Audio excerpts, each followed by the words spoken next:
Chapter 9, Section 7, Independent and Dependent Events.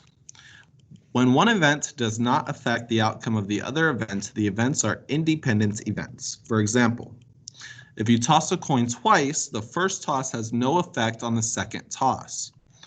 Let's look at the graphic organizer. It is showing a spinner and a number cube. So again, whatever we roll on the spinner is not going to change our probabilities of the number cube. So these are independent events. It says here for probability of independent events, it says the probability of two independent events can be found by multiplying the probability of the first event by the probability of the second event. For example, in Example 1, it says a letter tile is selected and a spinner is spun. Well, there's 4 letter tiles and 3 letters on the spinner, and it wants to know what is the probability that both will be a vowel. So a vowel is A, E, I, O, or U. So out of all of our outcomes here, this one has 2 vowels, and this one has 2 vowels. So that's 2 outcomes out of 12 have 2 vowels. That simplifies to 1/6. So there's a 1/6 probability that both will be a vowel. Let's look at our example 1. It says the 2 spinners below are spun. What is the probability that both spinners will show a number greater than 6? Greater than 6. Well, 7 is greater than 6, and so is 8, and so is 9. So 7, 8, and 9, that's 3 numbers out of 10 on that spinner. So 3 numbers are greater than 6 on the first spinner, and 3 numbers are greater than 6 on the second spinner. So both of those multiplied together would be 9/100. Our probability that both spinners roll a number greater than 6 is 9/100.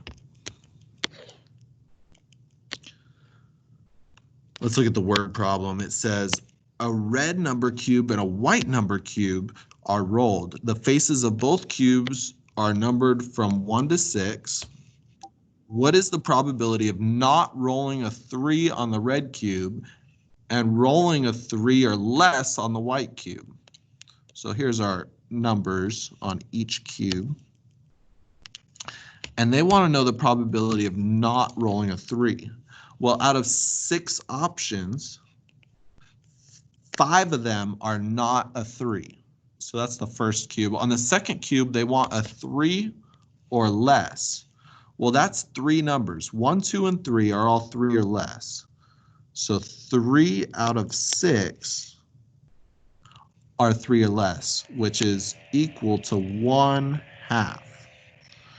So if 1/2 of the numbers are 3 or less on the second cube and 5 out of 6 on the first cube, we can multiply that together.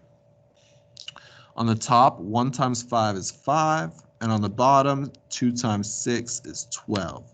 So the probability of not rolling a 3 and then rolling a 3 or less would be 5/12. Got it A. Go ahead and try Got It A on your own, and then resume this video when you are done.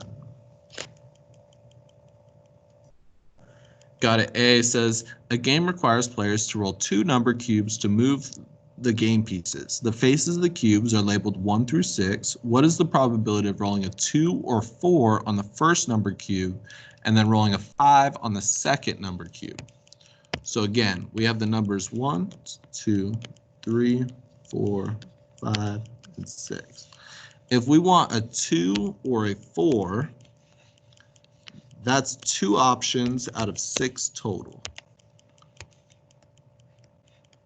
2 out of 6 simplifies to 1/3. And then they want a 5 on the second. Well, 5 is just 1 option out of 6 total. So we have a 1/3 and a 1/6. And if we multiply that together, 1 times 1 is 1, and 3 times 6 is 18. So the probability of rolling a 2 or a 4 on the first cube and then rolling a 5 on the second cube would be 1 over 18. Let's look at the probability of dependent events.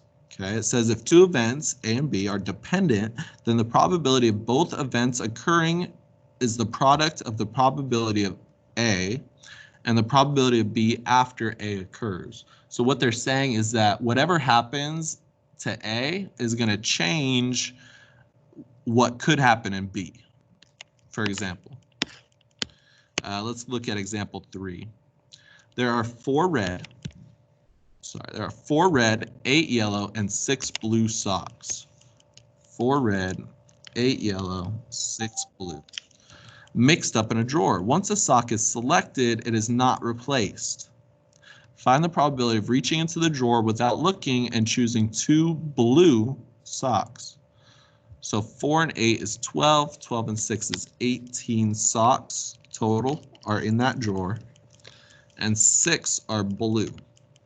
So if we just reach in and get a blue sock, that was 6 out of 18, which is the same as 1 over 3. But now that we've picked a blue sock, there's only 5 socks left that are blue. And instead of 18 socks total, well, now there's only 17 socks total. So we had a 1/3 chance of our first blue sock, but now we only have a 5 out of 17 chance for our second blue sock. So if we multiply that together, 1 times 5 is 5, and 3 multiplied by 17 is 51.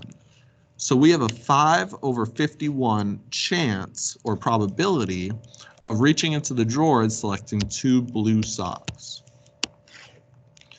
Go ahead and work on got it B and C, and then resume this video when we are done.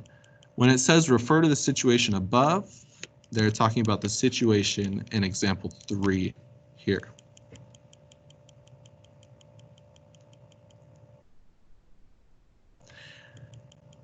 It says there are 4 oranges, 7 bananas, and 5 apples in a fruit basket. Ignacio selects a prize or a piece of fruit at random, and then Terrence selects a piece of fruit at random. So let's see what they want in our example. They want to know the probability of 2 bananas, and then they want to know the probability of an orange and then an apple. So we have 4 oranges, 7 bananas, 5 apples. We have 4 oranges, 7 bananas, and 5 apples. Let's just double check, make sure we got those numbers correct. 4, 7, and 5. Yes, we did. So if we want 2 bananas, well, how much fruit do we have total? 4 and 7 is 11, and 11 and 5 is 16. So we have 16 pieces total, and 7 of those are bananas, so 7 over 16. Well, once we pick our first banana, then there's only going to be 6 left, and instead of 16 pieces total, there's only going to be 15 pieces total.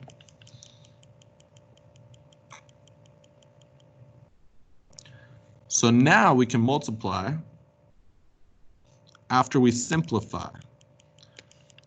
The 6 and the 16 cancel. 2 goes into 6 3 times, and 2 goes into 16 8 times. 7 times 3 is 21, and 15 times 8 is 120.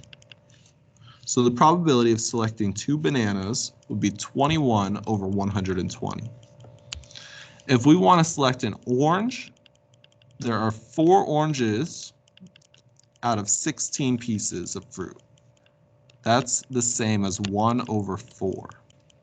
And then we want an apple, which would be 5. There are 5 apples, but now there's only 15 pieces of fruit.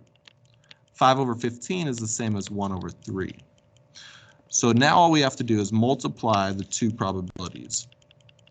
1 over 4 multiplied by 1 over 3 is equal to 1 over 12.